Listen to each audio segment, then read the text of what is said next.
Tonight, Target 12 digs deeper into a deadly issue facing our country's heroes. In 2012, the number of military suicides reached a record high and again outpaced the number of service members killed in action. It's a tragedy that affects families across the country, including right here in Rhode Island. Portsmouth's Rob Guzzo is one of 349 service members who committed suicide last year. He took his life on Veterans Day, and tonight his mother is speaking out, saying she wants to bring more awareness to the issue. So what's being done to protect the men and women who serve us? Target 12 investigator Walt Buteau is live with the details. Rob Guzzo was a star athlete and tough enough to become a Navy SEAL, but his mother tells us he was just about unrecognizable when he came home. The football fields of Portsmouth, where Rob Guzzo was All-State in the late 90s, are a lifetime from SEAL Team 5. What did you notice in your son when he came home? Clearly a blank stare, emotionally numb. 9/11 motivated Guzzo to join the SEALs, according to his father, who'd been a SEAL himself. The younger Guzzo earned his trident and was off to Iraq by 2006. What he survived there is classified, but since his mother had a Navy security clearance, he could tell her. There were things where I just couldn't hear it. I couldn't listen to it. There was a lot of tragedy and death, but I really can't say more than that. After Guzzo came home to San Diego, he was diagnosed with post-traumatic stress disorder. His parents called him about every day and visited him every month.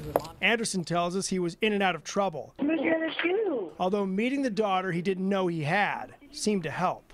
She has allowed him to feel again and to care again and to realize that, you know, he's not a monster who killed people, that he is a loving, caring human being. Did he think he was a monster, you think? I think he did.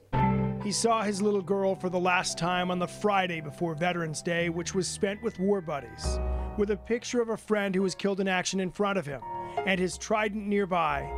Guzzo ended his life. But I think when he was all alone with his thoughts and everybody else had gone to sleep, I think that it overcame him. Rob needed something that they were not prepared to give, and they weren't necessarily educated on the options to take to get him what he needed. In recent months, the Pentagon pointed out the military suicide rate is no higher than the civilian rate for each branch. But Target 12 found out the Army put new emphasis on prevention just last fall. We train soldiers who are then embedded in their units. And when a soldier is having thoughts of suicide, he now has somebody he can go to. Chaplain Berkwin tells us each branch is handling the suicide issue differently, with the Army trying to remove the stigma.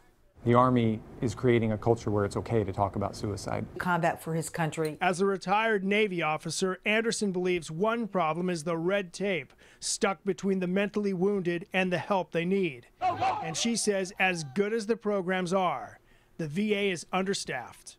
A claim that Rob had that he submitted in March 2012 had not been processed when he died in November. It wasn't even in the final stages of being processed. Guzzo's parents also suspect he had a traumatic brain injury, and they wonder if that problem contributed to his and other military suicides. There's much more on this story on our website, WPRI.com. With the Target 12 investigators, Walt Buteau, Eyewitness News.